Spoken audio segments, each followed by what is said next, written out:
regular one? Oh, that's a hard one, really, because I know it's something that I struggled with in my early days. Helping individuals in their career, whether they're young people or whether they're adults. I love talking about careers. That was the best year of my life in terms of personal growth. Um, Working with people who were homeless and young, and working with some amazing colleagues. And I learned about myself as well as the world. Can you walk us through what does an award-winning career coach actually do differently? I can't really speak for other people, but I know for me, I love talking about careers. I'm passionate about.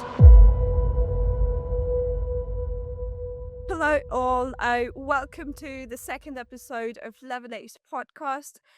Here we have Mark with us, who happens to be an award-winning career coach and founder of Kickstart Careers based in UK, with experience of working with clients across Europe and the Middle East.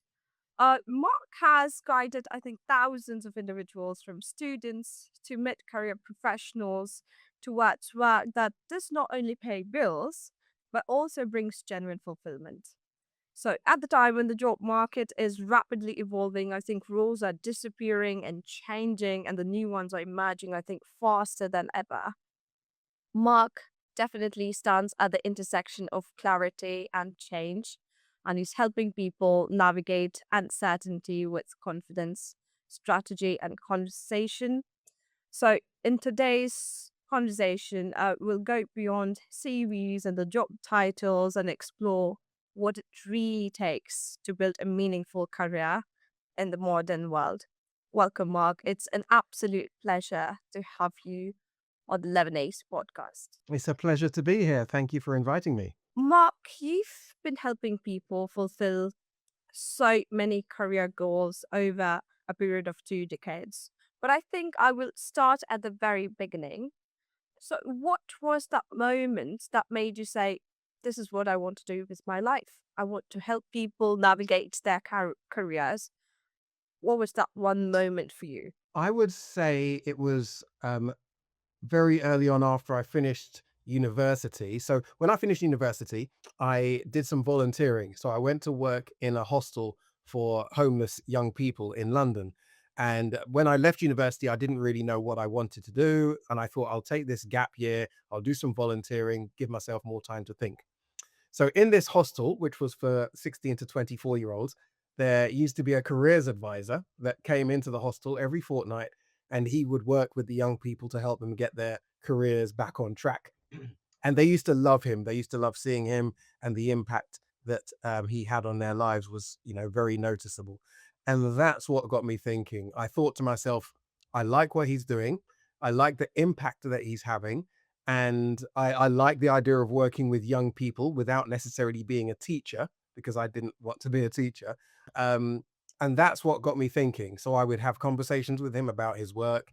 And to be honest, I'd never even knew that a careers advisor existed, because I didn't have a careers advisor when I was at school. And I think that was the motivation for me, knowing that there is somebody who's a professional who can help individuals with their career development. And because I didn't really get that guidance myself, I thought, yeah, I'd love to help young people get the help and support that they need in their career. So that was the starting point, but it didn't actually happen until about 6 years after that. No, that I think was a rather lovely story of the beginnings. And I think I understand that to a certain point, you like to sometimes fill the shoes where you do not receive that kind of support as you expected to. And I think the way that you've said it, I think it's okay for people to be confused, because a lot of times I think young people go through that struggle of not knowing what is it that they truly want. So, basis your experience, I think it's okay to take that break. It's okay to take that pause to be able to really gather in, go out there, live your life, and maybe your career will find you, isn't it? Yeah. I mean, that's why I'm such a big advocate for taking a gap year, or, and doing some volunteering, extracurricular activities, and anything that's going to help you to learn more about life and other people, because it's in those experiences and in conversations with other people that you start to think, oh, maybe I could do this, maybe I could do that. And you can find your passion in those types of experiences. Absolutely. No, of course. Okay. So we see that you've won so many awards for your coaching work and worked with several clients across Europe and the Middle East. Now, can you walk us through what does an award-winning career coach actually do differently from the regular one? Oh, that's a hard one, really, because I can't really speak for other people, but I know for me, I think part of the reason why I've been able to move and be, relatively successful is because I love talking about careers. I'm passionate about helping individuals in their career, whether they're young people or whether they're adults.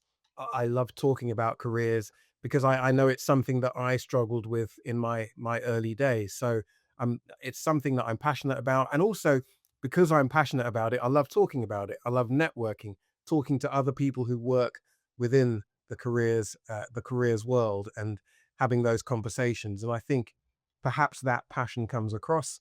So therefore, doors have opened for me to have opportunities. And I've always been one to try and grasp opportunities when they're handed to me. Sometimes I'll panic about them, thinking, "Can I do this?" But I usually will say yes, and then panic afterwards. And I think that's definitely helped. So I think I can understand that to a certain extent.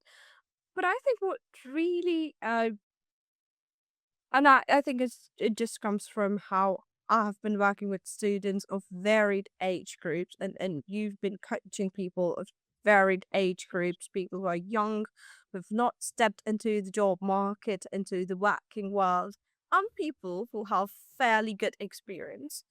Um, how do you navigate if I were to broadly categorize? Of course, it's a range of age group, but if I were to broadly categorize people who are fairly new to the job market and people who hold a certain kind of experience, I'm sure there's a different methodology when it comes to approaching them, and how do you manage to do that? Like, what is the method to madness to find out what is it that you really want?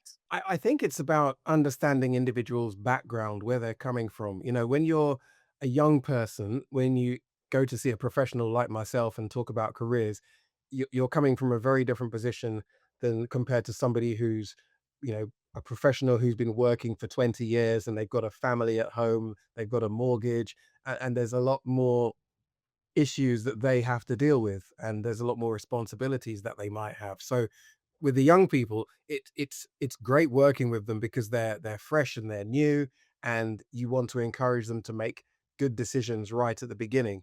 But it's also important to get an idea from them about what they're looking for from their ideal work. What does a great career mean to you as an individual? For some people, it's going to be about, being independent or creative. For others, it's about meaning and purpose, or, maybe it could be to do with, I don't know, financial freedom, or the lifestyle they want to have. Everybody's got different values, whether you're a young person or an adult. So the starting point, whether you're an adult or a young person, is helping individuals to understand themselves.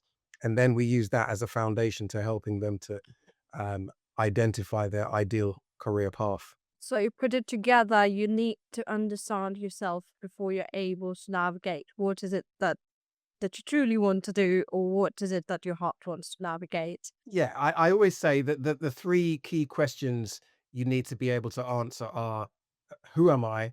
What do I want? How do I get it? And the who am I is always the most important one. Understanding your skills, your strengths, your passions, your personality, what makes you tick. The more you understand that, the easier you'll find it to make a decision about your next best step. So the three W's it is. Who, Indeed. what, and why. Okay. Yes. Yes. Of course, okay. Yeah, no, that's a good way to put it. So, Mark, I think I was able to do a little bit of research. I rather a lot of research as to what is it that you do, and I was able to find out that you're someone who does not only help people find work that helps them pay bills, but you also try to give them the satisfaction and fulfillment through their job. So, in your experience, how many people actually walk in knowing the difference between the two? Like there's obviously the financial aspect, and there's all obviously certain roles that you have to play at different walk of life. But then, of course, there's an element of, oh, I'm really passionate about this. This is what that I do, and how many people know that difference, and how can you know that difference if you don't already? I think people do know that there is a difference, but I think people settle for a job that pays the bills because, sometimes if you're in a job and even if it's well paid, you can get into a comfort zone of thinking, well, there can't be any much more to this. And, this is, this is the way it's going to be. So don't rock the boat, keep things as they are. If it ain't broke, don't fix it. And people can convince themselves that the job they're in is as good as it's going to get. But that might be the case, but it's always still worth asking the question, what else could I be doing? Am I using the best of myself? And am I bringing out, is this job bringing out the best in me? I always say it's so important that when you go to work, you bring your heart to your job and you bring your passion to it. And if you feel that you're leaving your passion at home when you go to work, it can be a long career that you have where you're not totally satisfied. So I think it's always important to think about how your career could be and to at least have a conversation with people to say what does a great career look like, and it can look different to different people, but it's definitely worth investigating. Absolutely. I think in more ways you're married to your work. So it's important that something that you're going to spend such a long and large part of your life with, you're able to enjoy that. I but this is just me thinking. A lot of people think that to be able to put your finances into place and to be able to enjoy something that you really want to do are two mutually exclusive things and they don't intersect. So how do you navigate that? Like, how do you identify how to get that done? Like, say I've identified this is what I want to do, but I also have responsibilities that I want to fulfill. Uh, so how do you identify a balance between the two? We don't want people to be thinking, oh, you can just follow your passion and do a job related to that. But if you find that you're not earning enough money to pay your bills and to pay your mortgage and so on, then it's not going to happen. So it is important that you do think financially what's realistic based on the lifestyle that you have or the lifestyle you want to have. But it's still important to be thinking about what you can be doing to bring out the best in your skills. And sometimes people find that being in their current organization is the best place to be, but maybe a slight shift in the role that you have, or maybe have developing your role so you've got more responsibilities or more that brings out the best in you, is the better compromise, if you like. So sometimes it's not about having a drastic career change, and sometimes it's just a small tweak that you need to move forward. So, for example, I'm working with somebody at the moment who works in catering, and he's finding it really stressful. But we worked out that the issue was more about the colleagues he was working with and the lack of support that he felt that he was getting in his work. So it wasn't about the job itself, it was more about his environment. So maybe changing to a different environment with less pressure and more supportive colleagues would be better for him rather than a total change of career. So sometimes it's not a massive change that's needed to make a big difference in your career satisfaction. No, absolutely right. There's certain several nuances rather associated with what makes a job or work livable and likable through the prolonged amount of time that you spend into it. Yeah, of course, I think it's important to navigate that. So I think I will try to shift the gears a little bit into understanding the job market of the next decade. So it's going over one of the World Economic Forum statistics. It says over 170 million new jobs will be created by 2030, but 92 million jobs would also disappear. Now, as a career coach, how do you explain this paradox to someone who's anxious about their future? And I think, especially with people who've just joined this workforce or are planning to join the workforce and are struggling to identify what it is that they need to do to be able to be able to counter that? Yeah, I think that the world of work is changing. It always has changed. We're going through what we call the sort of fourth industrial revolution, and whenever there's an industrial revolution, it shakes the way people think about work, the way people work, and work itself. And once we go through changes from using and water and steam to power and to mechanized production, and then we go to electric power, and then we bring in computing, and now we've got AI. Changes are happening all the time, and I think the concern now is that the changes that are happening quicker than any other change before. So when we talk about things like AI, the things that we learn about AI now are probably going to be out of date in 12 months time. So so we do need to keep up to date, and I think that's the key message, in that we need to be in this have this mindset of continual learning, continual adapting, and being flexible in our work, and not thinking like, okay, now I've started my first job, I can just sit back and relax and get on with my job, and that's it. We always need to be aware of what's going on in the world of work, and to be adaptable. And that is, if we can get that message across to young people, the importance of lifelong learning, and continuing to be aware of what's going on in the world of work, where are the growth areas, where are the areas that are dying out, then that will definitely help. So I think, when people are anxious, then I totally understand that, because we don't know what next year is going to be like, but we just need to be aware rather than burying our head in the sand. We just need to keep an eye on what's going on. So keeping an eye open for the change that is happening is the key, and to be able to adapt and To be evolve. flexible, yeah. Yeah. Okay.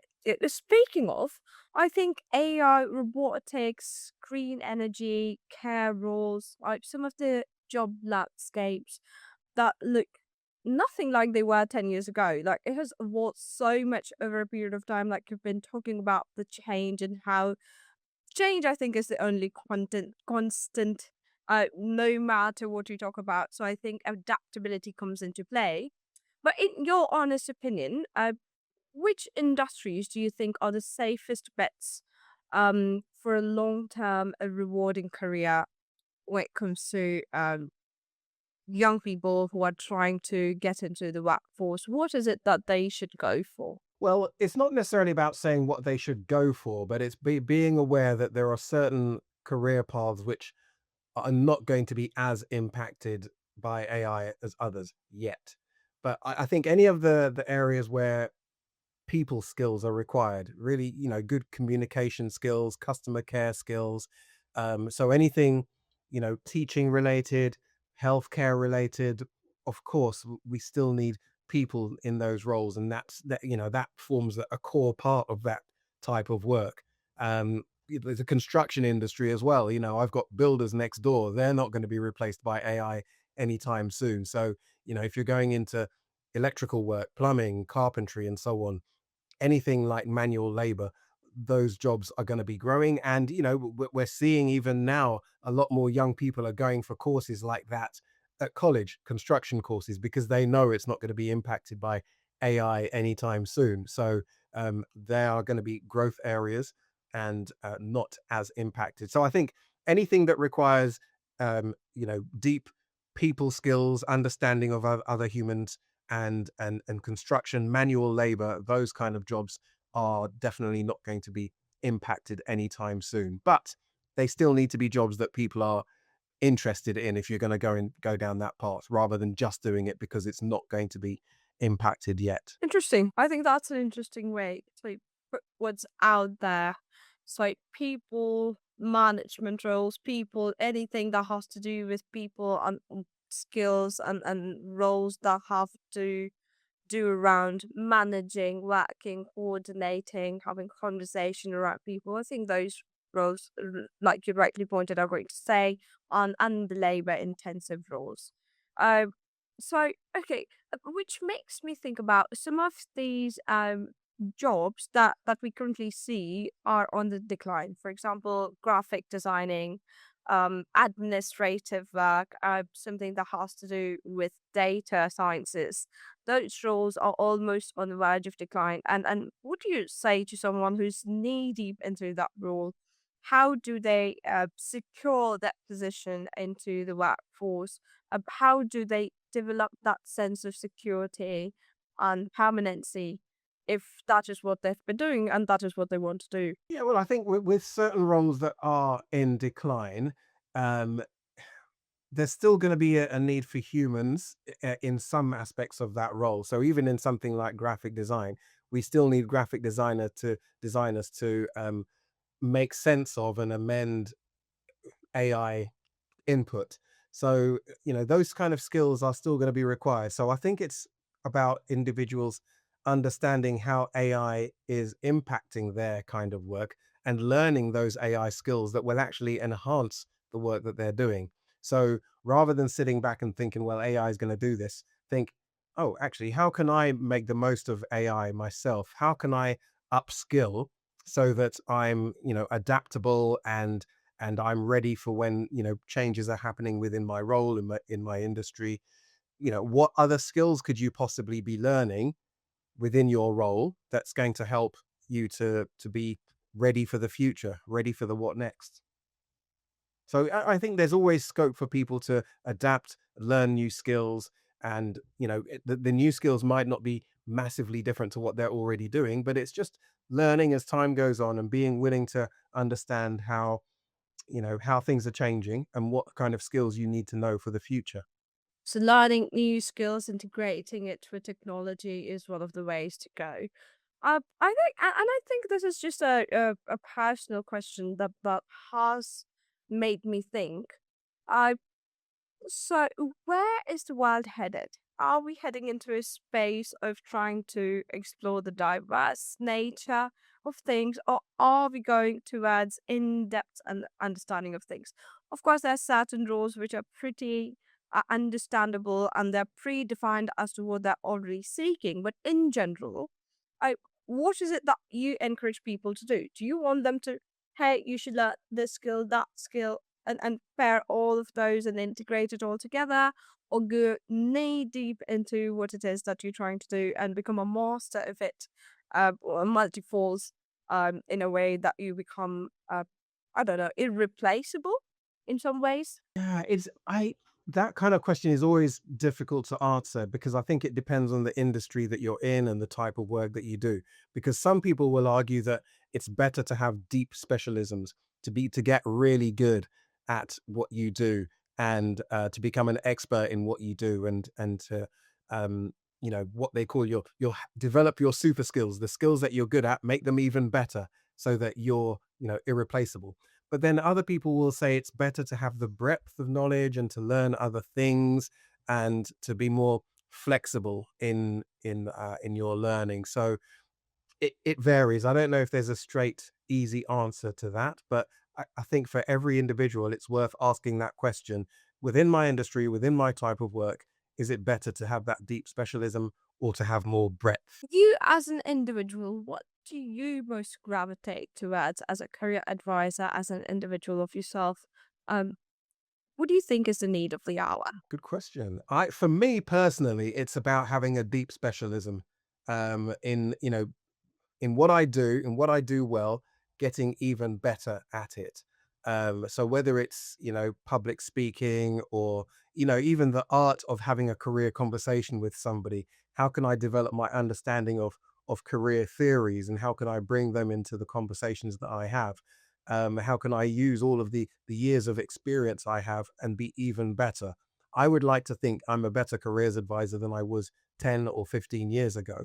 And I hope I'm going to be a better one in 5 or 10 years' time. So I want to keep developing, keep learning, keep up to date, know how I can be incorporating AI in my work when I'm helping individual clients as well. So it's about continuing to grow and learn and just be better at what I do. Since we're talking about skill sets that need to be worked on and evolved and integrated over a period of time, I think we should talk about the gap in the skill set at this point, on that front, because basis a lot of data that's out there, including Work Forum and economic magazines, I think I was able to identify that 63% of employers call the skill gap their single biggest barrier to business growth.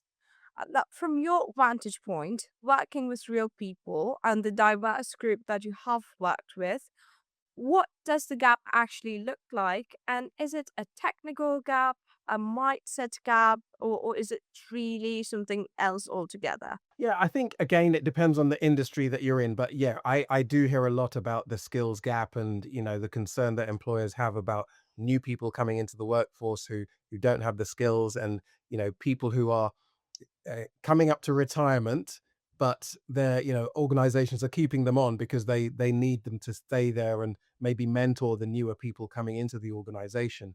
And at the top end, we've got a lot of people who are getting to that age of retirement, and there's not always the skills coming forward. So, for example, if we got areas like engineering here in the UK, again, there's a big demand for more engineers.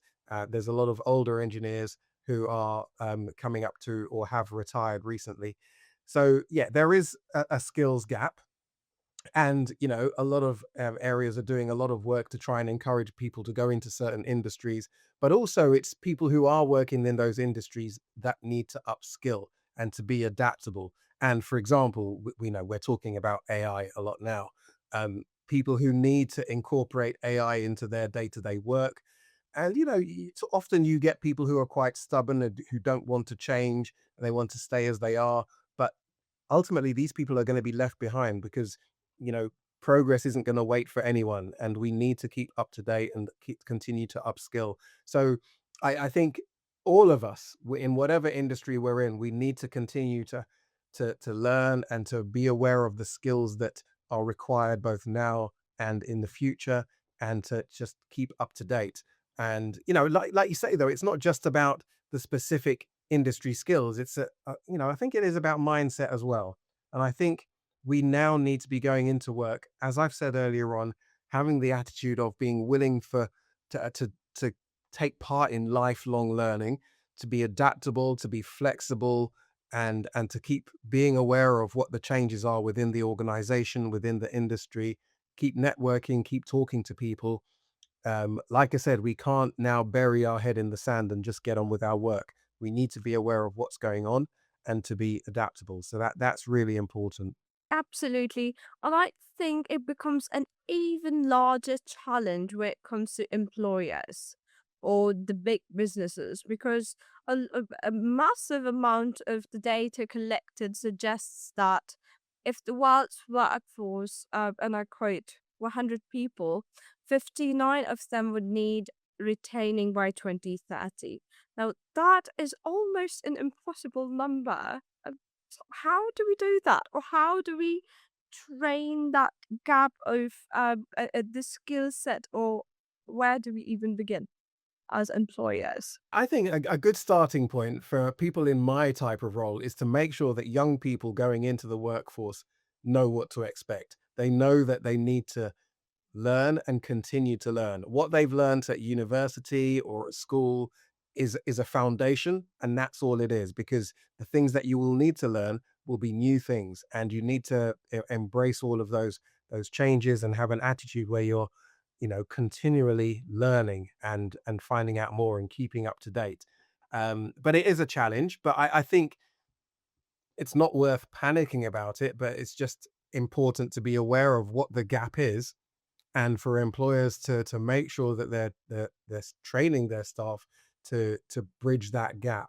And yes, it is the responsibility of organizations and employers to do that, but it's also workers' responsibility to be willing to learn and develop. So everyone has a part to play in order to make sure that that gap is narrowed. Speaking of that, I think I have an additional question to that. So, who really bears the greater responsibility when it comes to bridging the skill gap that we're talking about? Who are the stakeholders? Is it the governments, the employers, individuals? And where does personal accountability end and the systemic failure begin? Good question. I think The short answer is that everyone has a part to play, whether it's organizations, government, individuals. And I think if everyone is doing that, then we'll move in the right direction. The problem happens when organizations are willing and wanting to move forward and challenge and to shake things up, but individuals are not prepared to do that. Um, Ultimately, I say to every individual, you are responsible for your own career and your own career development. Maybe in the past, maybe 10, 20, 30 years ago, you could just leave it to your organization to say, okay, I just do what I'm told and you tell me what to do, and that's it. But nowadays, the onus is more on individuals to develop and learn, to initiate conversations with your manager to say, look, I'm loving this. I'm enjoying what I'm doing, but what else can I do? I feel that there's something missing. How can I maybe get a secondment to work in that department for a while, or to, to maybe even take a some kind of sabbatical or a break to think about what you want to do, or anything that's going to help you to move forward in your career.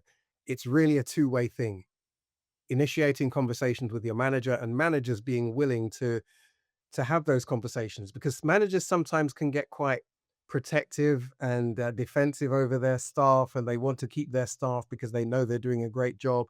But ultimately, it's important that they support them in their own individual development. And that's what work is all about, helping people to grow and not being too possessive over the individuals that we have.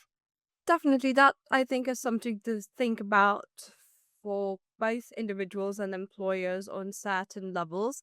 And like everything else, I think communication is the key. An open, honest communication about what are your expectations as an employee and what are your expectations as an employer. And if there's a bridge between the two, I think we should be able to hold each other and ourselves accountable in so many ways to be able to navigate this problem that the world is out facing. So yeah, I think speaking of skill sets, that has to do largely with what you prepare yourself to work for. So we do talk about what is it that really matters at this point. The degree that you spent so many years earning and working for, and a lot of people might say, missing out on that golden years. So are we really at that point where what you do matters over what you studied, or is there a balance between the two? Or can you just really jumpstart your career in any industry at any given point? And if that's the case, um, what is the significance of education into building careers? Education isn't and can't be just about getting a grade in a particular subject. Education is helping people to develop employability skills, whether it's self-management, organization skills, teamwork skills, um, just having those skills that you can bring into the workplace. And I think it's really important that, yes, I think, qualifications are important, grades are important because they show you how hard you've worked in order to achieve something. But it can't be just about that. And I think learning has to come from things that you do outside of formal education as well. So, yes, go to university, but while you're at university, get involved in extracurricular things, in clubs, in societies, take on extra responsibilities, be the secretary of the hockey club or the debating society and things like that. Do an internship, go out and get some work related to what you're interested in doing. Even if you don't know what you want to do in the future, any internship is better than nothing, because the statistics will say graduate employers are far more likely to take people on if they have work experience and other experiences beyond simply having their degree. So even if you go to university and you get a first class honors degree, but you have nothing else to say for yourself in terms of other experiences, I think you're going to be less employable than somebody who may have had a lesser grade in their degree, but they've got all of these other rich experiences that they can bring and put onto their CV, and they can talk about the skills that they've learned through those other activities. So yes, a degree is important, studying is important, getting grades is important, but you need to be doing other things as well. And that ultimately is what is going to make you stand out from your peers, other people who are going to be applying for the same jobs as you. I always say to individuals, when you apply for a job as a graduate, you're going to be competing against other people who may have the same degree as you, they may have the same grade as you. What's going to make you stand out as an individual from the crowd? So it's those activities that, the extracurricular activities that you do that's so important. And, it's going in also to work with an attitude of humility. Sometimes I think people can think, oh, I went to this university, I got this grade, surely the world is going to want me.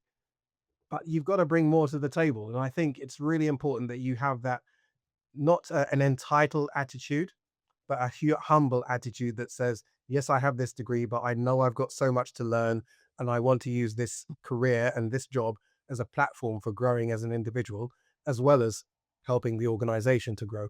So keeping your head high, but also being humble, knowing who you are, but also knowing what you don't know.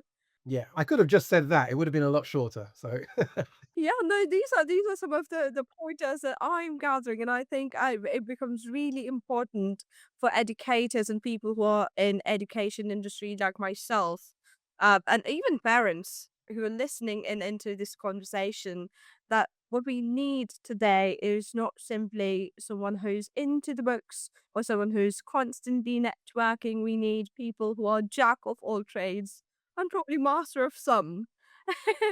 We're changing from master of none to master of some. And then I think that's the way to go because we're just moving at a very fast paced, ever changing world. And you can't know what to expect. But having that right mindset, having that positive, also humbling attitude is something that goes a long way. And of course, you need to know the people. People, I think, is a very important aspect of everything that we do because 80% or 85% rather of what anyone does is people.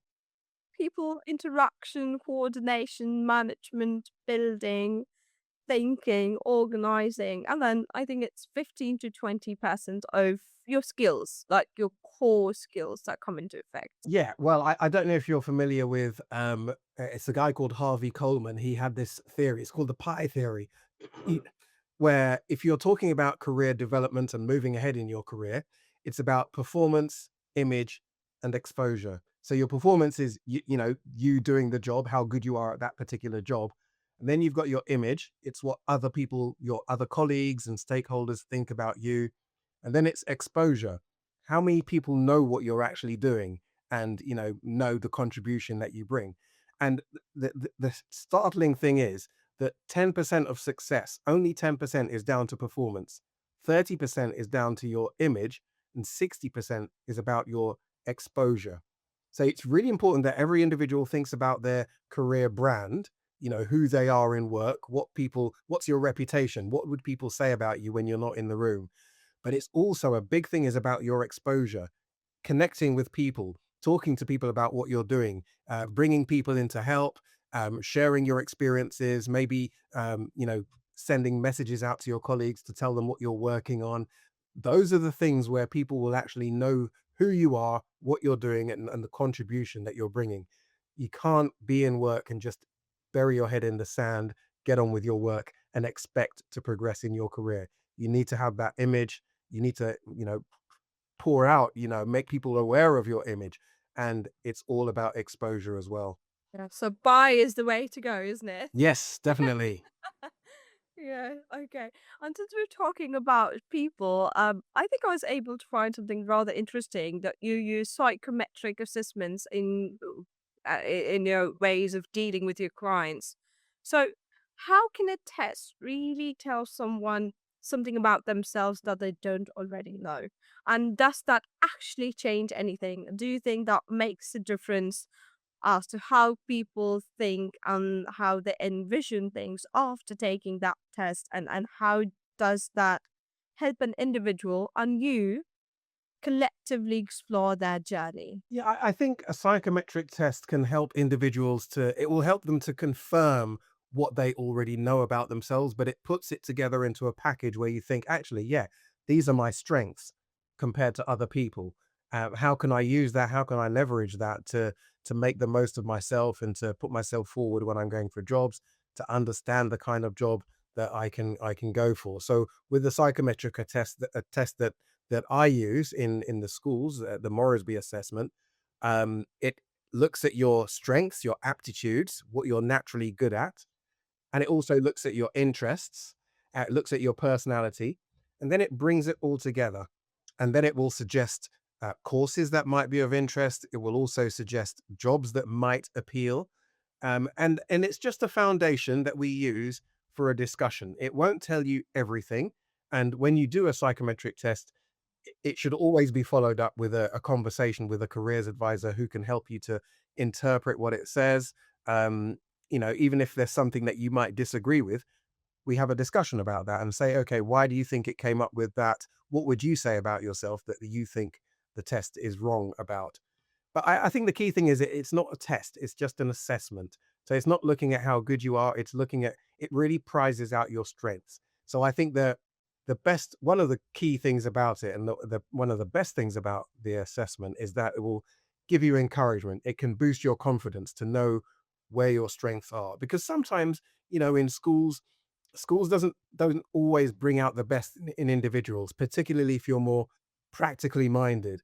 And the assessment will help you to see if you're mechanical minded or spatial minded, and then we can use that to think, okay, what kind of careers might suit you. So it's a good starting point. Definitely sounds like a good starting point. I think a lot of us sometimes are not even aware of what it is that we're good at because no one told us so. I mean, you just could be good at something without being aware of it. So I think if you're able to do that thing for people, that couldn't be a better start uh, on the journey of not just trying to find out what is it that you want to do, but what it is that you are. So, and I think you mentioned that even during when we started our conversation, that you need to understand yourself first in order to understand what it is that you'd like to do. Exactly. And, I know that parents, I'm a parent myself, we often struggle with helping our children to decide on what they want to do in the future. And having a psychometric assessment is, like I said, it's a great starting point. It's a conversation starter. And, you can look at the results together, the report, and say, okay, it says this about you. What do you think that means then in terms of what you can do next? What do you disagree with? What do you agree with? And, like I said, it's a conversation starter, and that's all you need really.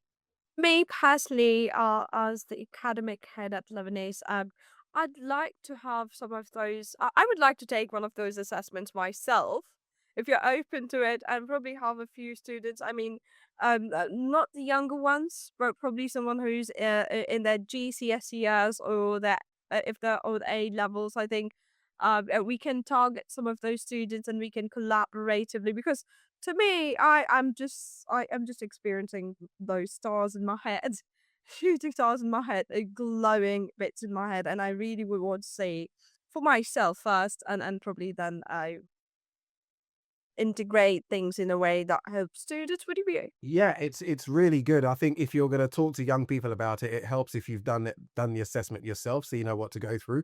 It does take time. It's very detailed. It takes about an hour and a half. So it is very in depth. But once you've done it, you've got access to that information forever. You can go onto the platform on the website. You can reflect and research some of the jobs it might suggest. And you can also retake certain parts of the questionnaire because people's interests do change over time. What a young person might be interested in now could be different to what they're interested in 2, 3, or 5 years' time. So you can retake the interests part, see what it comes up with, and again use that as a foundation for further research. And I think the ideal time to do it is, I would say, in the summer term of year 10, because that's when you're starting to think about what happens after your GCSEs, but also in, maybe in the first year of your A levels or whatever courses you're doing at sixth form as well, because that will help you as you prepare for apprenticeships, university, or whatever the next step might be. I definitely, I think, have a few candidates who would fit right into that category, including myself. And of course, yeah, I definitely would want to take that conversation further. However, I have this important question running at the back of my head, and I think you have fairly answered that already, but I'm just going to the very specific nuances of it. So, if someone came to you today and they'd like, hey, Mark, I want to be employable and I want to be employed for the next 20 years, what should I really focus on? What would be the top three things that you'd advise them or tell them that would work for them? I think it's more about your attitude. I think it's not necessarily about specific skills. I think it's more about your attitude to learning. I think the first thing I would say is be willing to learn, be adaptable. Um, because what you've learned now might not be relevant in a few years' time. So you need to have this continuous learning attitude. Like I said, even when you finished your education, that's not the end of your learning. When you start your job, that's the starting point. But you'll need to be continuing learning new things and keeping up to date with advances in employment. Um, Networking is really important as well. Nobody is successful in their career without the help and support of other people. So it's really important to look at your current network and look at how you can grow that network. So your network could be you've got your informal network. So the people, your friends, your family, the people who will support you outside of work. But you've also got people who perhaps are in work, your manager, your colleagues that you work directly with on a day-to-day basis. But there's also beyond that, you're looking at your what we call your structural connectors, the people who are, the friends of friends, the people who are more senior within the organization that maybe your boss can talk about you to, in their senior meetings and so on. And you need to build your network beyond your current network. And if you've got that attitude where you're willing to have conversations, which can be challenging, especially if you're an introvert, but there are ways that you can do it that don't, mean it's not going to be so challenging. So networking is really important, and like I said, just keeping up to date with what's going on, not burying your head in the sand, looking at how AI is impacting your work, your industry.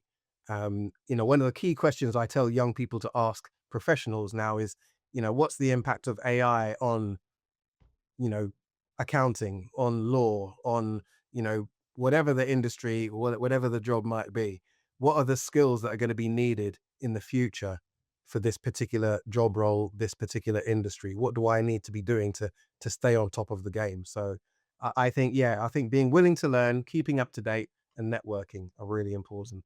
Network. I think you have all the top three. I think we don't need much beyond that to be able to figure out and be on top of um the chain when it comes to the industry that you want to own and work in. So definitely, okay. Uh, Now you were talking about people struggling with communication and networking. Uh, can you talk a little bit about how people? I mean, extroverts not a problem. We can go about talking our merry way with everyone and anyone, and sometimes that can be a challenge too. Talking too less and talking too much are both equally challenging. And I think sometimes we don't understand that when you see an extroverted person and people automatically assume, oh, they're not going to have any problem networking. And for introverts, it's literally pretty straightforward that people usually assume that, oh my God, this person speaks so less or is not capable of holding an interaction or conversation. So can you talk a little bit about how do you communicate effectively and how do you properly articulate your thoughts? Because human brain is capable of thinking thousands of things in a single go, but to be able to properly communicate what it is that you want to focus on as a part of your conversation, um, how do you remain concise and within the boundaries of what details you want to use as a part of your communication, and how does that translate into networking? The key attitude you need to have when you think about networking is curiosity. Be willing to, it's more about asking questions more so than necessarily talking. I think you should listen more than you talk. They say seek first to understand, then to be understood. So I think when you're going into networking conversations, it's about thinking, okay, what questions do I want to ask that's going to be helpful for me in my own development in my career? But then also when you're thinking about what you want to say, keep it concise, be brief, and practice. Practice in the mirror, write down what you want to say, what are the key points you want to say that are relevant to the person listening. What you say to one person might be different to what you say to another, depending on their role and what you want to get out of the conversation. So think about what's relevant and just use all of those good conversational techniques. It's all about having good body language, keeping good eye contact, listening well, and just showing that you're keen, enthusiastic, willing to learn and understand. um, and I think if you are an introvert, yes, the danger might be that you don't say what you really want to say because you might be nervous. So I think practice is even more important. But also, you don't it doesn't networking doesn't have to mean you're going up to complete strangers all the time. Use your current network. Ask for introductions. Speak to somebody you know and ask them to introduce you to somebody that you want to speak to. And having that warm introduction can really help to relax yourself. And again, if you've been introduced to someone, you're not contacting them saying, "Oh, you don't know me," but you're saying, "Oh, you're a connection with one of my friends." Um, and then you've got that warm lead into the conversation, and that can really help. So if there's one thing I would say to an introvert, it's ask somebody to introduce you to somebody that you really want to speak to. And extroverts, talk less, listen more. Talk less, listen more. Yeah, I usually do use that with my students. Like, you should learn to respond than to react. It's very easy to get lost into everything that's spoken, and you have this incessant need as a human sometimes to speak your mind about everything that there is. But I think it's really important to understand what you want to let flow, what you want to hold on to, and what you want to interact about. So yeah, I think I do understand that, and I will take it away. Yeah, it's all about practicing as well. It sounds a bit awkward, writing down and saying out loud what you want to say, but there's nothing more frustrating than leaving a conversation thinking, "Oh, I forgot to say this or that," and then the moment's gone. So it's really important that you know what the key points are that you want to get across when you're networking. Definitely. And I think now that you're talking about it, and I keep telling my students this, that at least when you start talking to people, know how to put yourself across or put yourself forth. Because, people can talk so much about things that they're interested in. But I think sometimes people just really struggle to express who they are. Like, talk to people, and I think I've done this with almost hundreds of my students, where I've asked them to introduce themselves, and they really have. Some of them are really good with it, but most of them don't have a clue in the world as to how to navigate that question. And people think it's a rather simple thing. You just have to introduce yourself.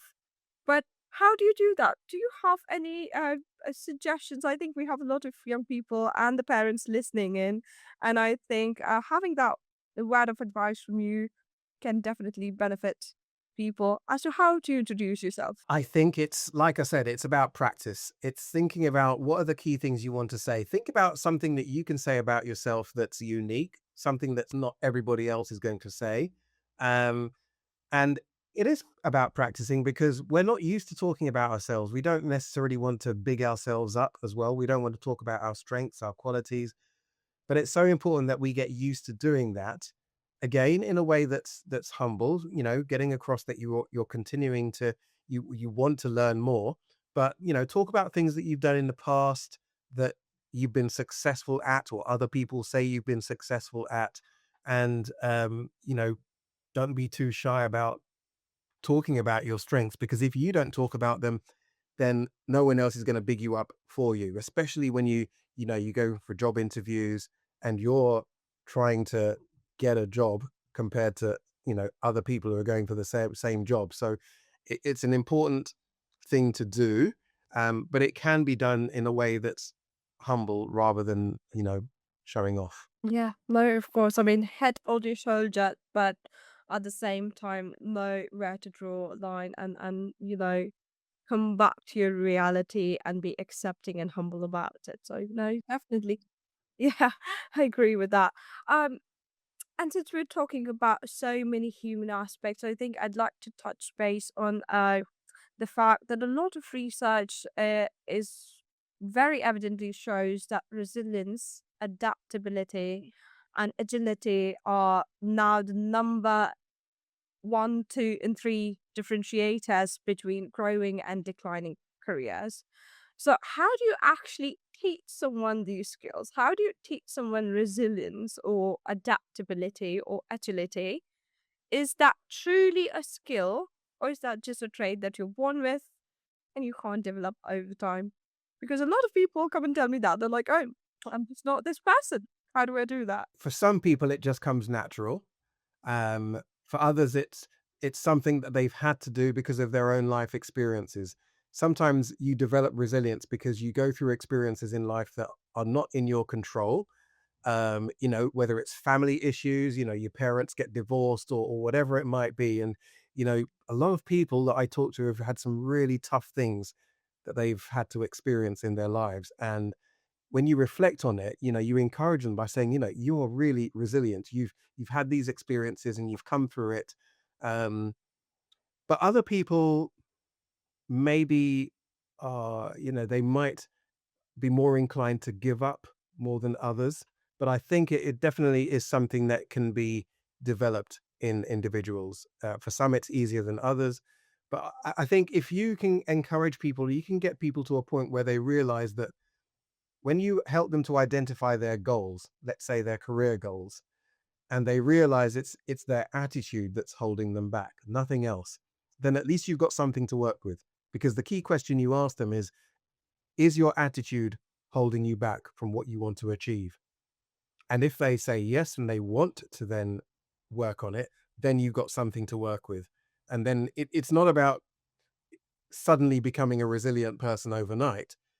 It's going through experiences and continuing to encourage those individuals that, okay, you're going to get setbacks.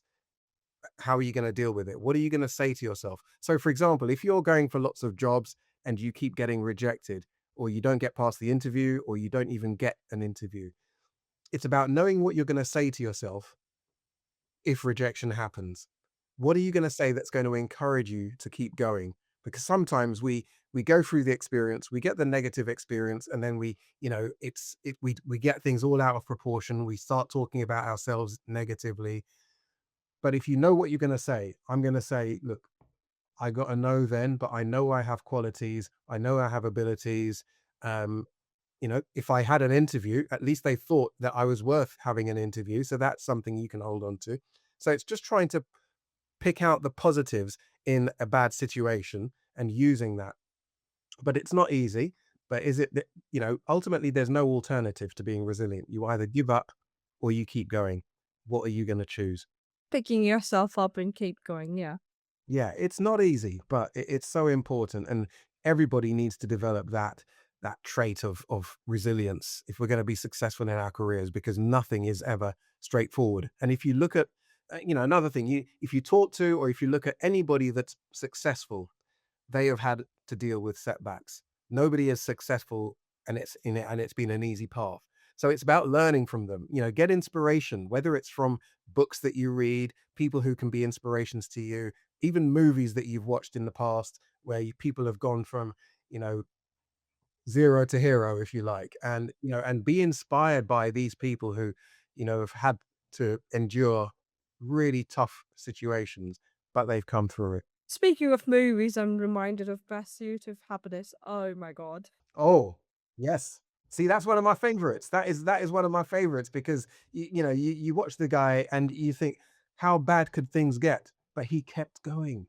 And without giving away any spoilers, then there's a happy ending. But you know, you have to go through some tough times in order to get that. Definitely. I think people like down upon failures, but it's really the failures that prepare you for success.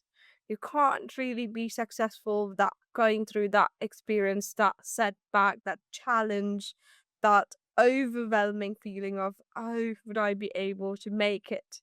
And the ability of the human heart and mind to be able to push through.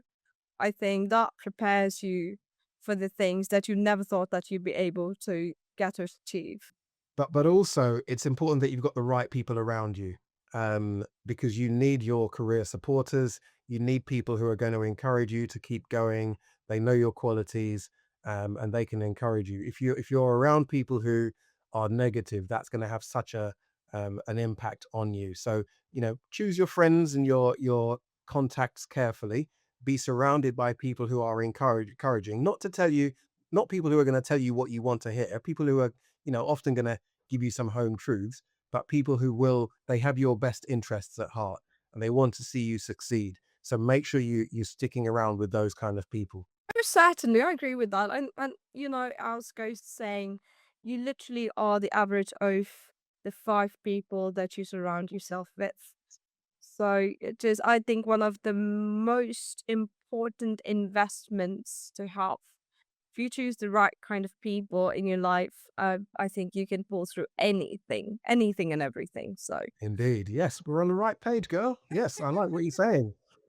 yeah, no, I truly believe in that. I mean, I think the best kind of investment is investment in human resource on all levels, like on a personal front, on a professional front. It's the humans that you're going to be working with, working for, talking to, talking for, in all shape and form. So yeah, I think that is a really important investment. And since we're talking about agility and the capability to adapt, I think I want to circle back to AI and AI literacy.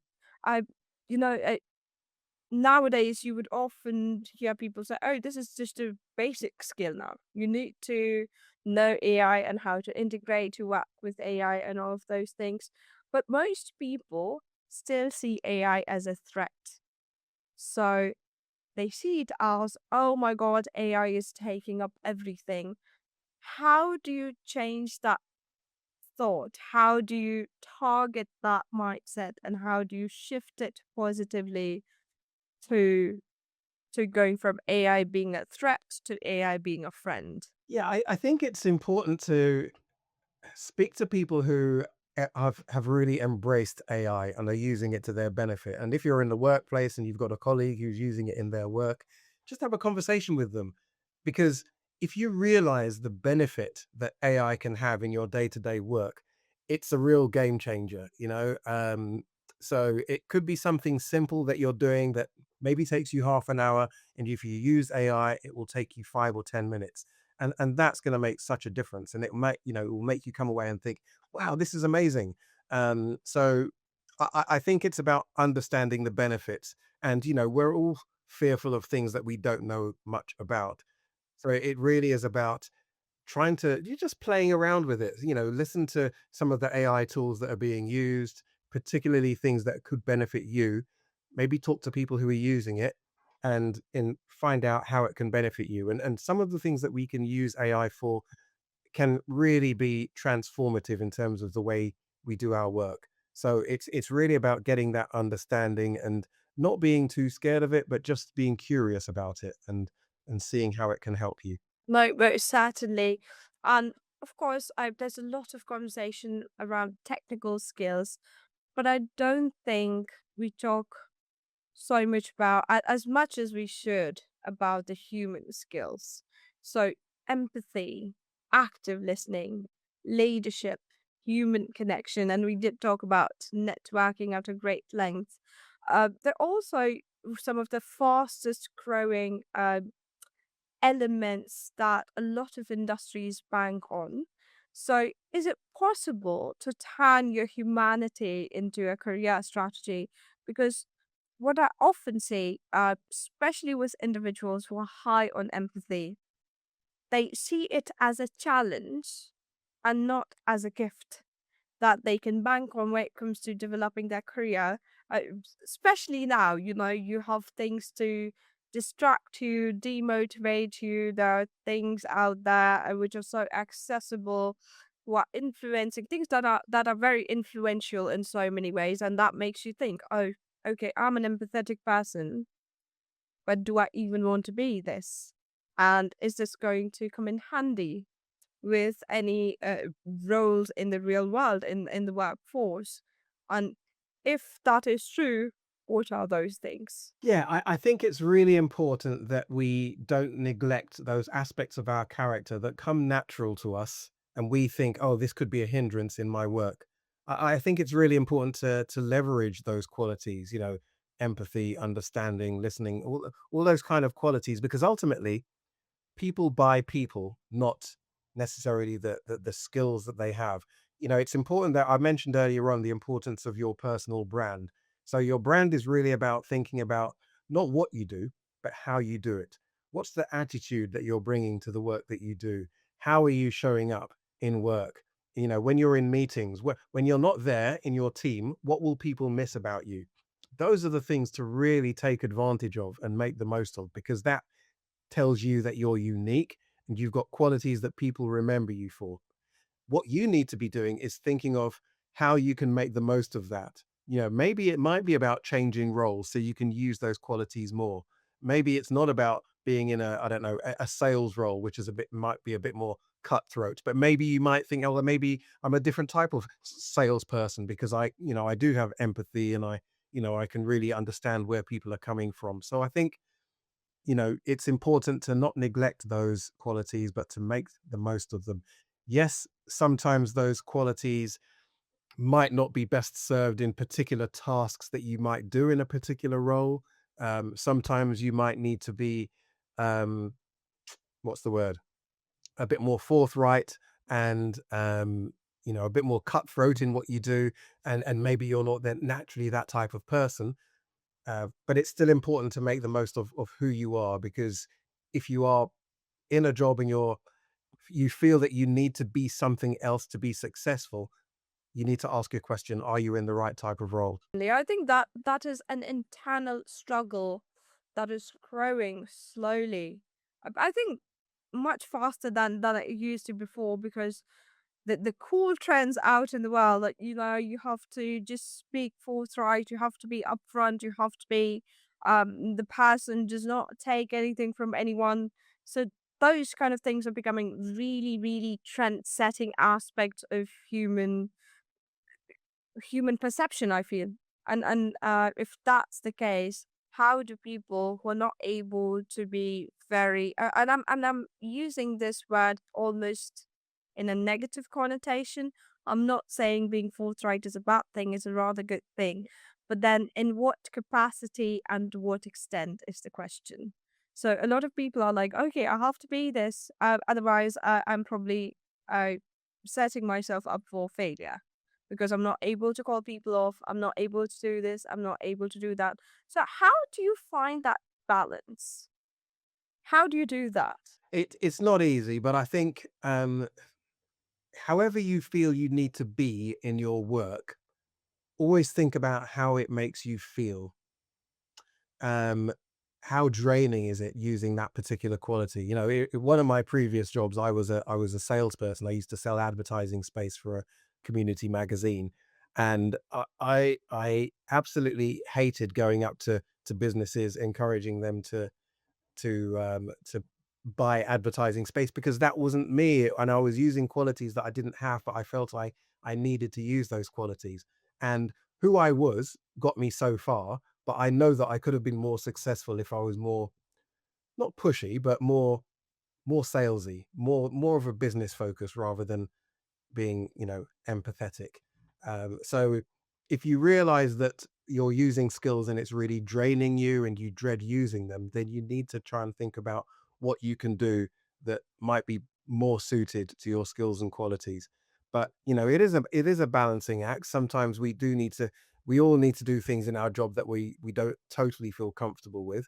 But it's really just about looking for opportunities to make the best of the skills and qualities and the personality that we have, and maybe doing a bit less of other things. And again, that could be a conversation you have with your manager to say, look, you're using me in this role, but I don't think this is the best use of my skills and qualities, and then have a conversation about, the way forward. So, speaking of, since we're talking about skills and skill sets on human and technical level, what do you think is the most underrated skill that every job seeker you've met lacks, or at least most job seekers that you've met lack, and something that they never expect you to bring up? I've mentioned this before. I think it's about networking, because even if you're job hunting, people limit their job hunting to um, just looking at vacancies online.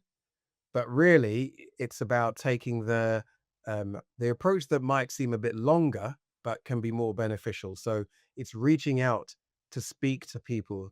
Find people who do the job that you're interested in doing. Have a 5 minute or 10 minute conversation with them about their job. What do they like about it? What don't they like about it? What skills are needed for the future? What's the impact of AI? Be curious in what you're doing. That's not going to get you a job straight away just by having those conversations, but it could eventually lead you to potential work, because the person that you have a conversation with, they know what you're looking for. They know you're keen and enthusiastic because you've reached out to them. And they then might have a conversation with somebody else and say, oh, I know somebody who's looking for work like this. I would have a conversation. Let me introduce you to them. And that's how it can often work and develop. So it's using that, what I call informational interviewing, having conversations with people, finding out what you can. And sometimes those conversations can actually help you to sway and change your career ideas, because once you speak to somebody who does a job that you think you are interested in, the conversation might make you think, actually, I thought I was interested in it, but I'm not too sure now. And maybe those conversations can help you to think of something else. So networking is really important, whether you're looking for a job or whether you're in a job and you're looking to move ahead in your career. Networking is really important. Definitely. I think I completely agree with that. It's important to build connections. It's important to be curious. Uh, and I think when you're curious about people and what they have to say, you automatically have their interest piqued. So I think that's one of the best ways to bond with people. And thank you for sharing that. You speak at career events, especially for young people and their parents. So, what, according to you, is the age that a parent should seriously start thinking about their child's career? And what does that age even look like? Like, what should they start preparing for? In what direction should they think? In what capacity should they start preparing? Yeah, it's a difficult one, really, because, on the one hand, I could say, oh, when you're 14 or 15, that's the time to start thinking about what happens next, because you're doing your GCSEs in a year or two's time. You need to choose what you're going to do next, and what you choose next could relate to what you might want to do in your future career. But every 14 or 15-year-old is different. Some people are ready to make choices then, others aren't. So it really is down to the individual. But naturally, the time to start having these conversations is in year 10. I would say in this time of year 10, in the summer term, that's the time to start having those conversations. But as a parent, it's not about helping them to decide what job they want to do at that age. It's more about talking to them about the future, looking at what kind of things you enjoy, how you enjoy learning, what you enjoy learning, what's the kind of style of next step that's going to suit you. Do you want to go to college and do something practical, or do you want to carry on and do academic studies and do A levels? Do you like exam assessment? Do you prefer coursework assessment? Just looking at your learning style, and looking and trying to choose a path that suits your learning style. But also maybe just having tentative conversations to say, what, based on what you know about jobs, what's the kind of job you think you might want to do? But not to worry and not to panic them if they don't know, because most people at the age of 14 or 15 don't know. So, parents, please listen in. Please don't put pressure on them to make any decisions about their career, because, you know, one of the most common thing that young people say to me is they come to me and say, everyone else seems to know what they want to do, but that's not the truth. That's not the truth. That's not the case. Um, it's good to keep your options open and not to have any firm ideas, because ideas that you might have about the kind of career you want to do are always going to be limited. In the UK, there are 30,000 different job titles, and the percentage of jobs that you know about is tiny compared to everything else that's available. So you can't know what you want to do because you don't know everything that's available. But what you can start doing is understanding yourself, learning about yourself, what makes you tick, what you're passionate about, what subjects are you good at, and just assessing what that means for you and that using that to help you move forward. So, as parents, I think there's a wide pool, I would rather say ocean of unknown. And I think what we can know with the children that we're raising and being around is the fact that who they are. What is it that they enjoy? What are the things that they would like to explore?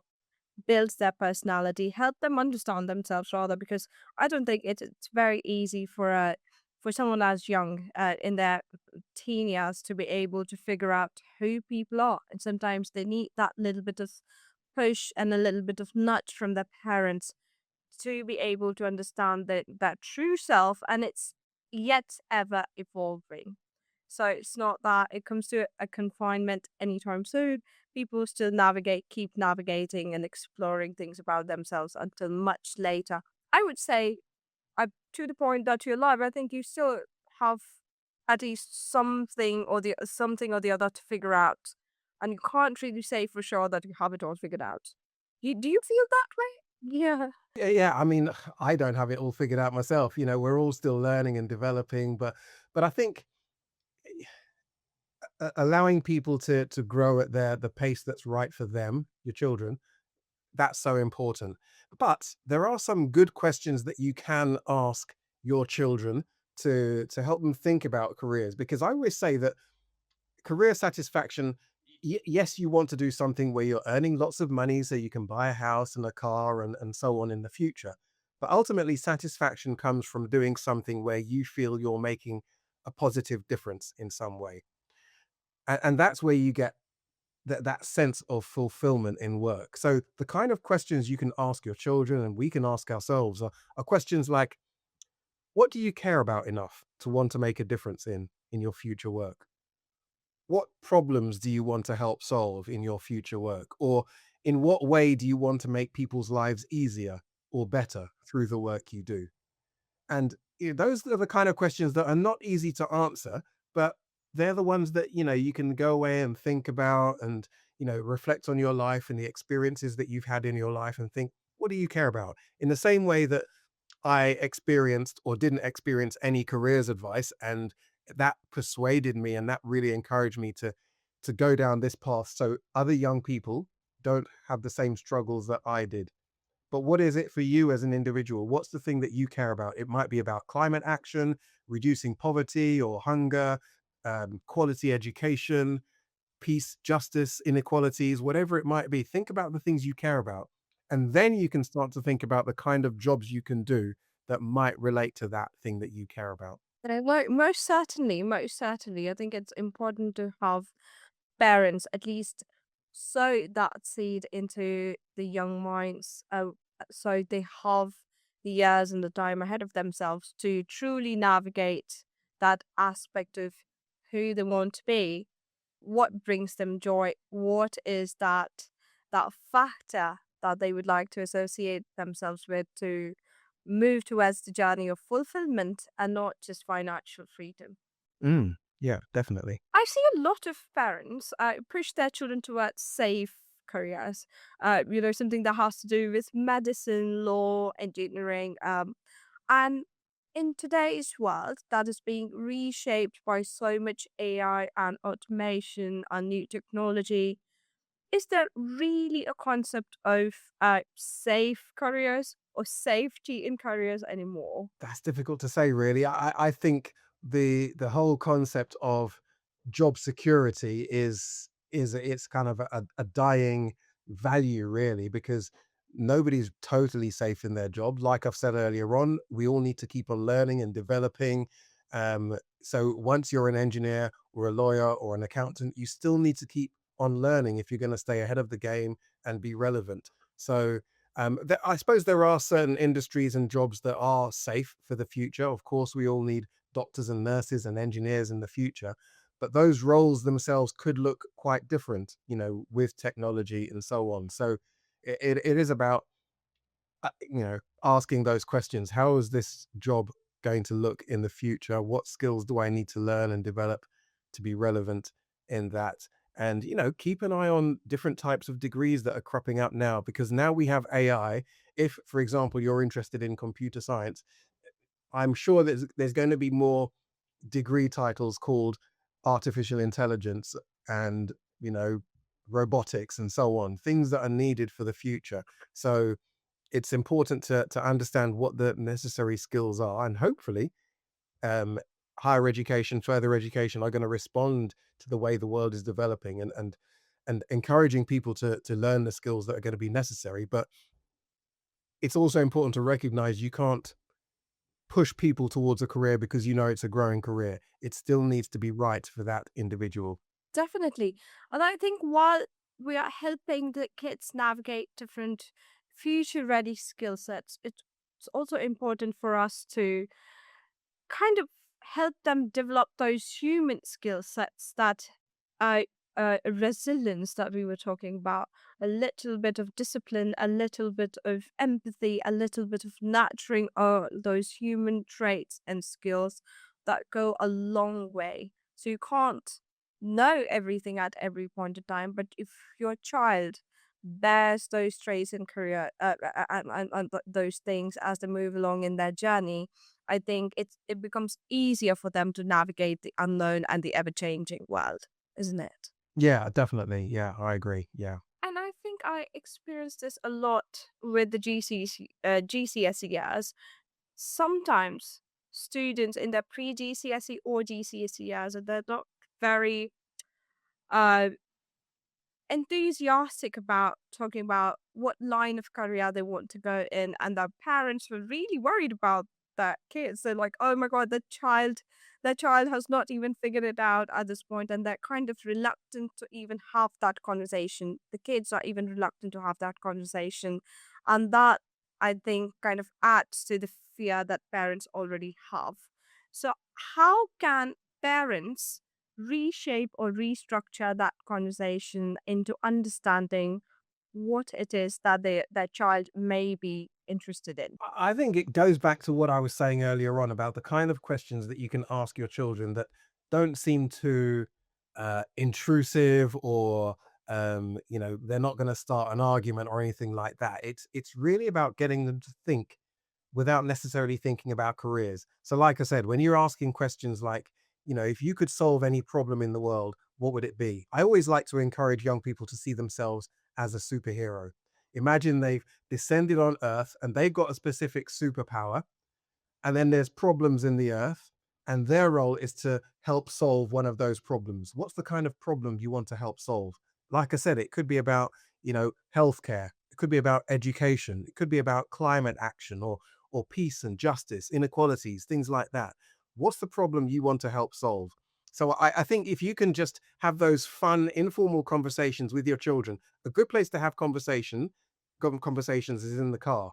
You don't need to keep eye contact, hopefully. And you can just chat informally and say, look, imagine if all jobs paid the same, what would you do? And see how they respond.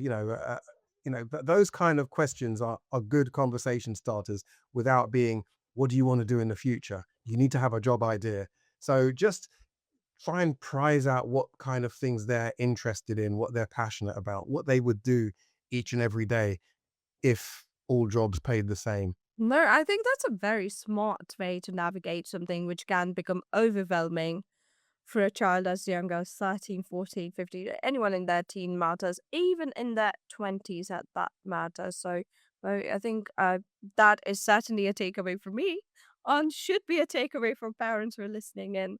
So thank you for sharing that, Mark. Now, this is something that is circling back to the tests and the assessments that you take with the young kids. So you work with a lot of young people, and I'm sure you use some sort of career aptitude tests.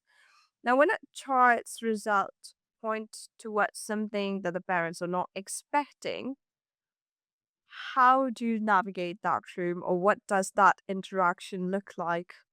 And can you just walk us through that? If it was something that either the child or the parents weren't expecting, that's a good starting point for a conversation.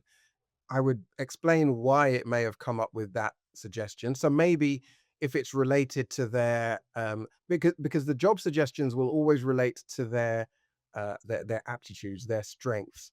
So for example, if it came out that you're a very practical individual who likes to understand how things fit together, how they work together, that will be the reason why it suggested a career like engineering, for example. So it's a foundation for a conversation. But I always say you don't have to stick with what the suggestions are. If you believe that you're not that type of person and you don't want to go down that pathway, that's fine. At least we're now having that conversation. And all of this is helping you to understand yourself as an individual, why you behave the way that you do, what makes you tick. So even if you disagree with what it says, it's a good conversation starter. And as long as you can articulate why you disagree with it, then that's totally fine. The assessment won't tell you everything. That comes from the follow-up conversation that we would have. So, like I said, it's just a starting point, and I wouldn't worry too much about um, if you disagree. However, the reason why you might disagree is because you may not have taken the questions very seriously. Sometimes when you're going through questionnaires, you can just click, click, click because you just want to get to the end. And then it will pick up on that. And, you know, that might be the reason why it's not as accurate as it could have been. Most certainly. And I think, once you start those conversations is when you truly start to think about how we can move forward as a parent, as a child, and as a person who's helping them navigate that journey, isn't it? So you're most certainly agreed. Now I see parents trying to put a lot of pressure in different ways. I mean, I deal with 11 plus preparation, so I see that right, left, and center. Also with the GCSEs, with A levels. So what is the biggest mistake that you think parents make when they're trying to guide their children?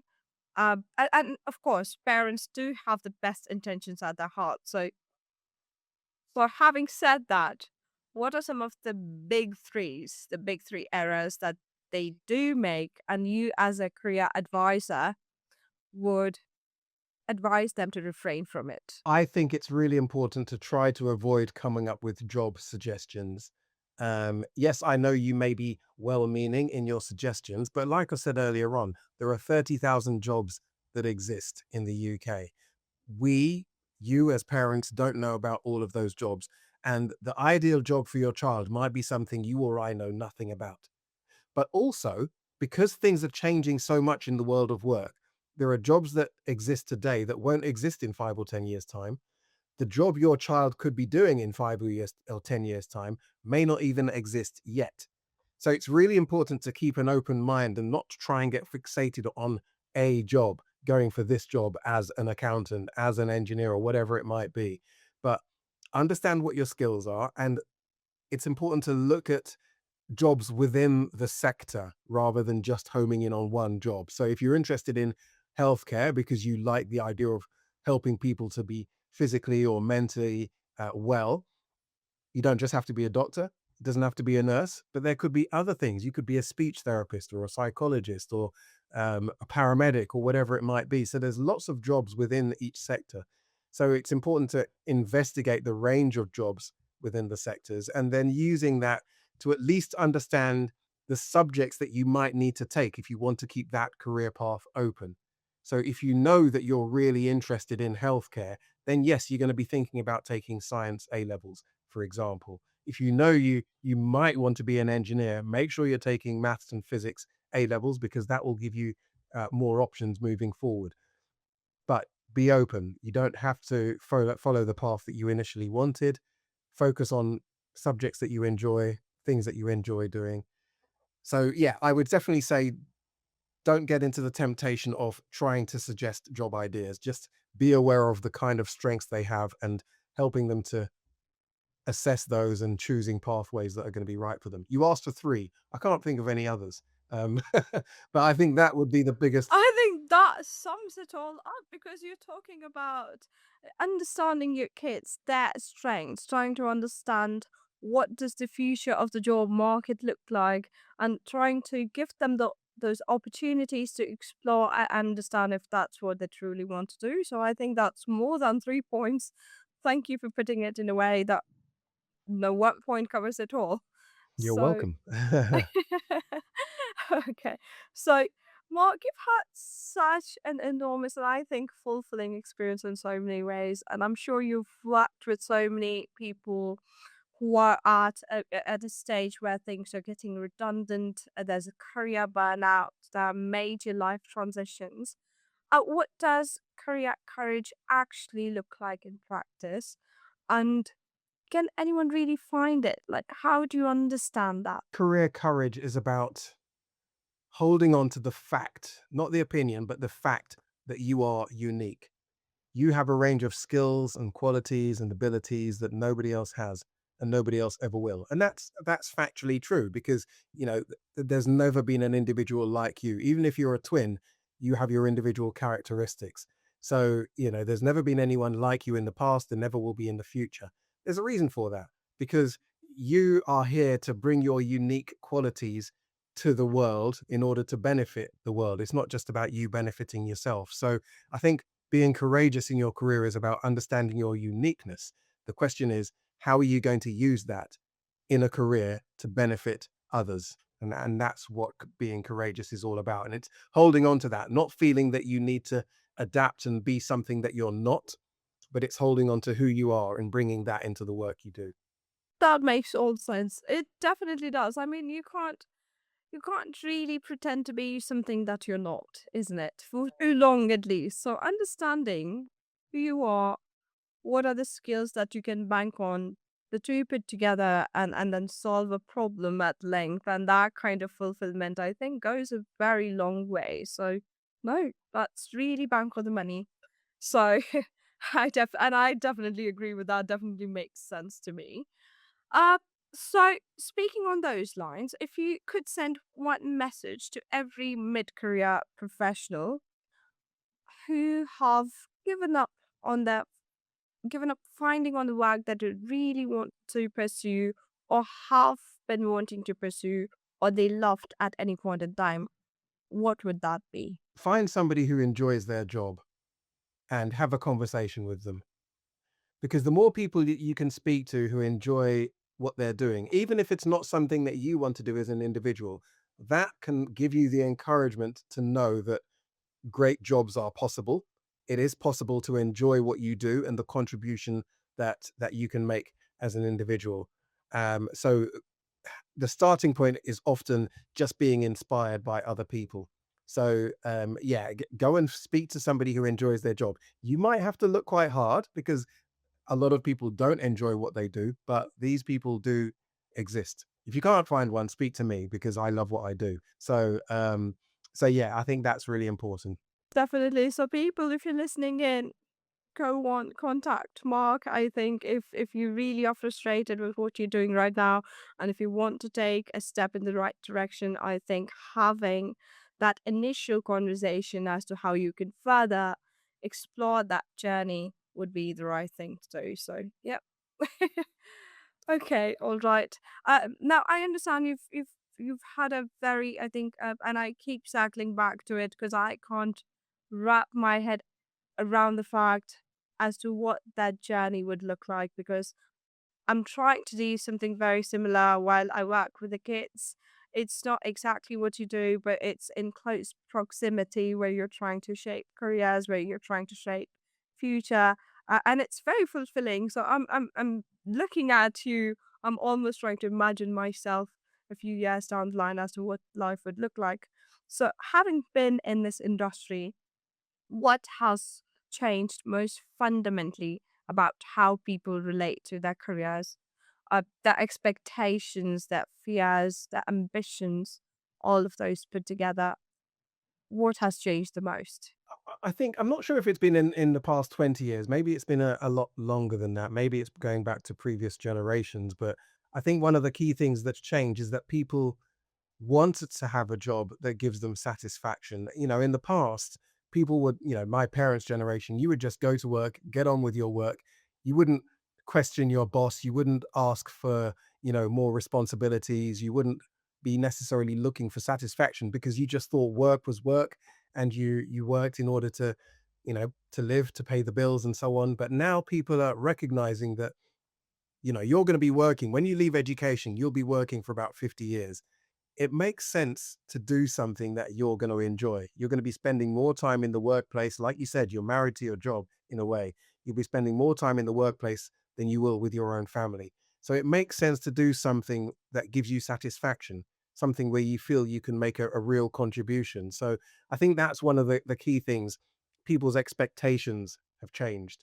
Sometimes it goes a bit too far, and sometimes you can be a bit too what's the word, entitled when it comes to work, and you know your rights, and I deserve this and I should be getting that.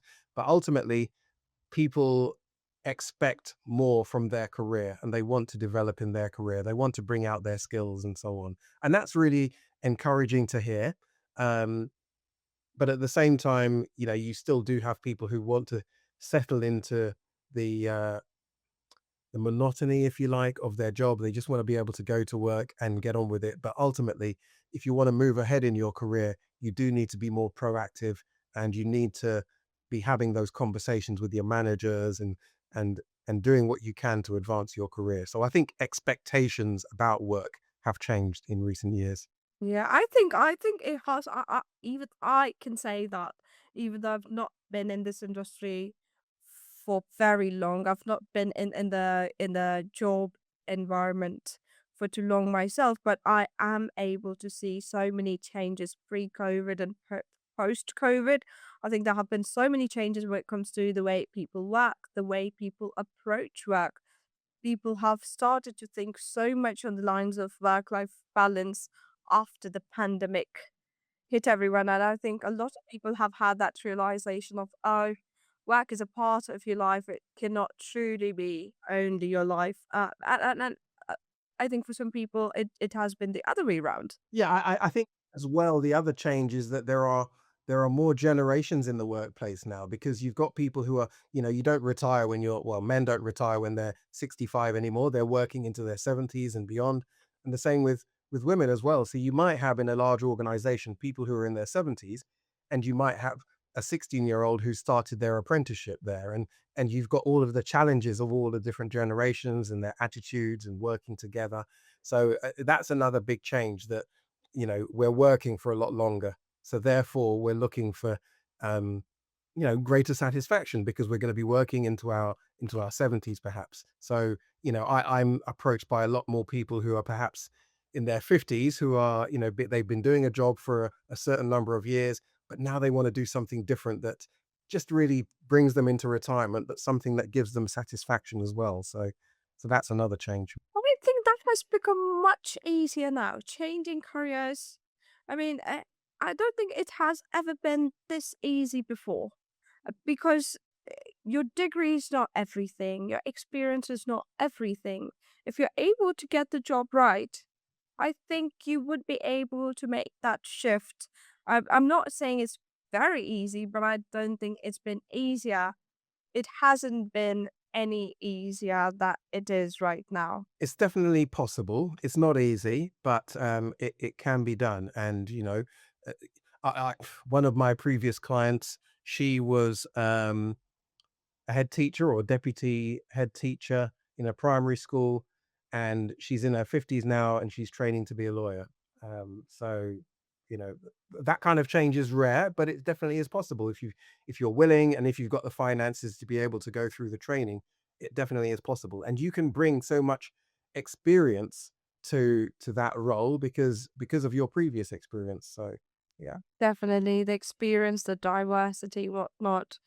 And it's rather interesting to be able to. I find it really admirable, and I think I am someone who wants to work in a certain direction, but I also want to explore what is there in the world? What else is there in the world that I could do that would make sense to me? That would just, something that makes you want to jump off your bed every morning. Yeah, yeah. There's no substitute for, being able to look forward to going to work on a Monday morning when you've had a nice weekend and you can say, well, actually, I'm looking forward to going to work today. Um, as opposed to that feeling of, your heart racing on a Sunday night, thinking, oh, I've got another week of work to go. So, and you don't want that for 50 years. So, it is important that you look for that satisfaction sooner rather than later.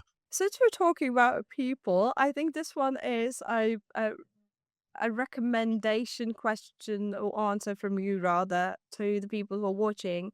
Uh, so for all the people who are watching right now, and if they want to take the very first steps, something not very big or very huge, but just the very first small steps towards navigating that journey into the work industry, into the job market, trying to make a career change. What do you think they should do next morning? Tomorrow morning, that is. Well, I could say the answer that I said earlier on about, first of all, just speak to somebody that you know who enjoys their job, because having that inspiration is important. But apart from that, um, what should they do? I, I think having a conversation with a loved one, talk about how you're feeling about your work. Um, what your hopes and dreams are. If you don't know them, then sometimes the next stage after that is to speak to somebody who's a professional, somebody like myself, who can ask you the right questions to help you navigate. Because many inquiries that I get are from the partners of people who are struggling in their career, because they see the impact it has on them at home. They get home, they're unhappy, they're stressed, they're anxious, they're tired, they dread going to work, and their partners realize this is having such an impact on other areas of your life. And sometimes these are the people that contact me and say, look, can you speak to my husband? Can you speak to my wife? Because they're unhappy. And yes, they need to then contact me directly. But I think having that initial conversation with a colleague or somebody in your family, somebody who you can talk about your emotions with, I think that's the first step. I think that makes sense because unless you start talking, unless you start having that conversation, I think with yourself or someone that you love and confide in, I don't really think you can keep that conversation moving. You cannot keep that cycle moving. So Yeah, and so many people resist having those conversations because they assume that everybody else is enjoying their work and they're the only one who's not. And I think it's important to just confide in somebody. If it's not a colleague, then somebody in your family, but somebody. It's important to not suffer in silence. it's almost like I think social media, going back to our early conversation, I think it's almost like social media where you think everyone's living their best life, but that's really not the case. So if you're struggling, please speak up. Start, and I think I think all of us first need to have that clarity of thought or clarity of thought to be able to speak, to have that conversation with ourselves first, and then maybe reach out to, or sometimes I think it so happens that when you talk to someone, you become more organized in your head as you went, as you speak and you share, it just becomes more structured in your head. And sometimes it's easier to navigate things from that point onwards. So, yeah, I think that's a really wonderful advice. So finding work, you help people find their purpose for a living. Have you always been certain of yours?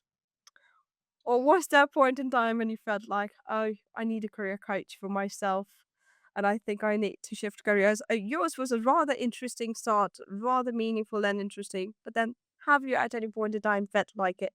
I think for me, I was totally clueless about what I wanted to do in the future until like I said in the beginning, I came across the careers advisor when I was volunteering. So I think I started to get that spark, that idea when I think I probably would have been about 22, 23 years old. I didn't actually make the change until I was 30. So it was about 7 years later. But that's when I thought, actually, there is something that I think I could do. and then I researched it and looked into it. But when I was at school, even when I was at university, I mean, my degree was in food technology, food manufacture, nothing related to what I'm doing. And I had no interest in working in the food industry when I finished my degree. And that was almost my lowest point, because at the end of the degree, everyone was saying, what industry, what work are you going to do afterwards? And I was like, I don't know. And all my friends wanted to work in the food industry, and I went away clueless. So the most important thing that I did was to take that year out, go and volunteer for a year. Yes, I missed out on traveling that I would have loved to have done, but I volunteered. And that was the best year of my life in terms of personal growth. Um, Working with people who were homeless and young, and working with some amazing colleagues. And I learned about myself as well as the world. And that really helped me to grow, to mature, and to get to the point where I was thinking, okay, this is what I want to do in the future. And it just kind of brought out the best in me. So yeah, I haven't always known, but since I've been a career coach, I've always wanted to develop within the careers world and get better at what I do. But I've always felt that this isn't just a job; it's a calling, and it's something, because I'm a Christian, I have faith, and I believe that God has called me to this kind of work, and it gives me a real sense of purpose in what I do.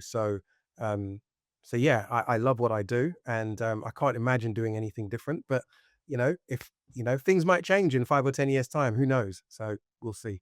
Yeah, no, that's very beautifully put together. Don't just find your job, find your calling. I think that's going to be my takeaway from how beautifully you structured your insights. Uh, as we come towards the end of this conversation, I don't want this to end. It was a rather meaningful and insightful conversation at the same time.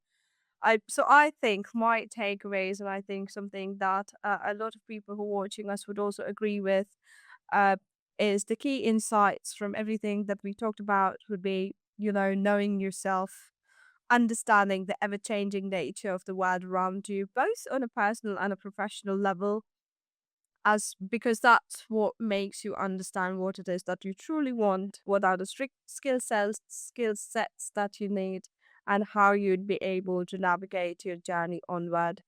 um, in addition to that, I think understanding human skills, networking, keeping in touch, and also developing those human traits that make you who you are, make you that unique individual that you are, is really important. It's really important to be able to talk to people about your feelings, the way that you feel about work, the way that you feel about your job, the way that you feel about making a change in your career, or even starting a career. I think is very important. And I don't think we stress on those factors enough. So, Mark, I think this conversation has been something that you'd leave people to think about. That I think throughout the length of the conversation, you have been emphasizing on the fact that one should know themselves. And I think to leave people with that thought is such a beautiful idea. And me personally, I feel so much empowered in so many ways in terms of the knowledge that I gained, in terms of the insights, the your vantage point of the experience that you have, the kind of compassion that you include into your journey and those of others. Uh, that I think is really unique about you. And thank you for taking the time to have this conversation with us. I would really want to speak at length sometime soon. I think, yeah. Happy to do that. Yeah, it's been a real pleasure to be here. I've loved talking to you. The time has flown by. So thank you for inviting me. No, it was lovely to have you here, Mark.